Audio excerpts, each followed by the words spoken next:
Physical activity is important for all ages, but for kids, it's more important because their body is just starting to develop. The Public Health Agency of Canada says youth between the ages of 5 to 17 are encouraged to exercise for 1 hour a day. Adults and seniors are only expected to stay active for at least 2.5 hours a week. One of the most popular physical activities in New Brunswick is hockey.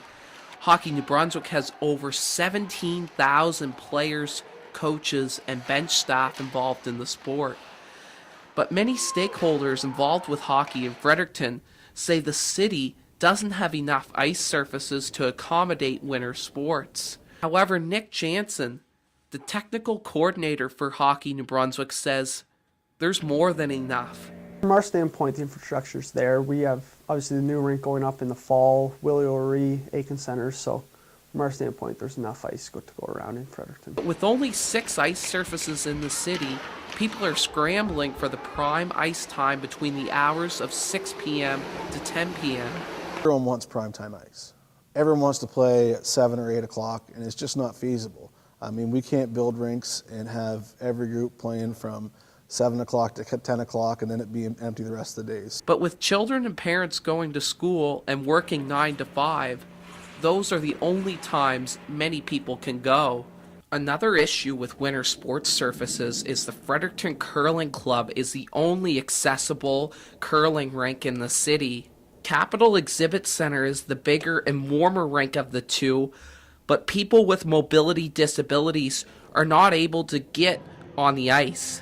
Michael Fitzgerald says a lot of places are not accessible in Fredericton, but what he's more worried about is the media doesn't give very much coverage to Paralympic sport. When the Paralympics are on, you certainly don't get the coverage that you do for the regular Olympics.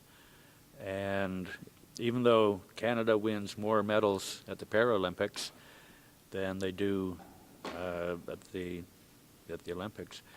Now, whether it's the media not going out or to cover stories or not, I don't know the reasons behind all that. Fitzgerald won the bronze medal last year at the wheelchair curling Canadian Nationals. Team Nova Scotia, who he skipped for, went 9-1 in the round-robin play.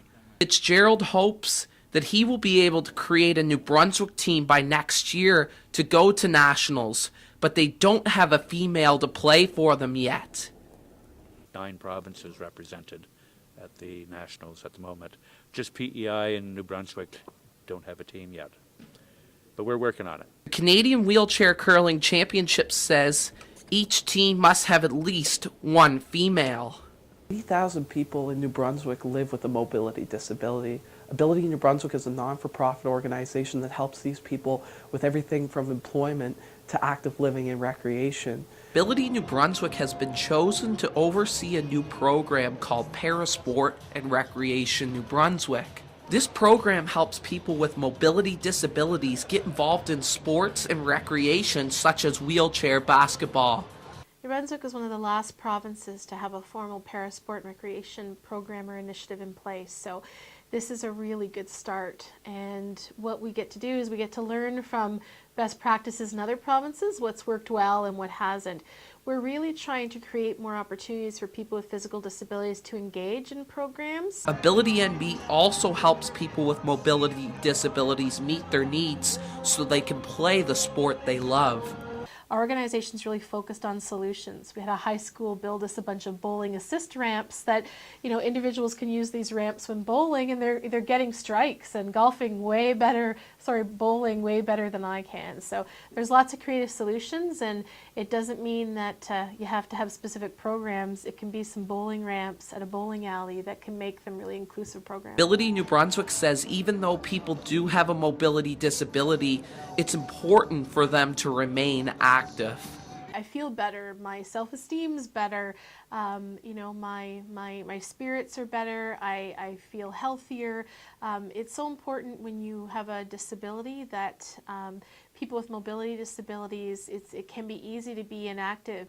The University of New Brunswick provides a lot of active living events for their students here at the Richard J. Curry Center Gym. They provide things like a spin room, an indoor track, and even an intramural program that has 2,000 students participate yearly. Tom White, the intramural coordinator at UNB, says there are all kinds of benefits to the intramural programs they offer for their students. Obviously, you want people to stay active. Like I said, it's a good way to kind of stress release from studying. It's a good way to meet people, bond with the houses, your faculties, and it's just fun. Like you said, not everybody is a varsity athlete. Alex Wiedingoff, a fourth-year St. Thomas student training to become a personal trainer, says it's important to always stay hydrated whenever you're doing something active. Your body is like around 75% made of water anyway, and if you're exercising and your body's hot, the water's going to be disappearing, and so you need to replenish, and you just need it for energy. It's a good thing to do. You don't want to dehydrate and that kind of thing. Wiedingoff also says that it's important to stay active because our bodies are meant to move, push, and pull. People don't actually use their body for those things. That's what causes obesity and heart disease risk. And so if someone, say they have a desk job and they don't do anything that will require them to move or do any type of exercise, it's really important that they find a sport. With the hustle and bustle of society nowadays, many people find it hard to find time to be active. Wiedingoff says it's all about priorities. Probably prioritize and make time to exercise, and even if it means at their lunch hour, instead of sitting at the desk eating a sandwich, just go for a jog, or after work, instead of going home right away, then they can work out. Whether there are not enough rinks, not enough accessible venues, or not enough hours in the day, stats show it's still important to remain active for the required amount of time a day. For Stu Journalism, I'm Justin Marshall.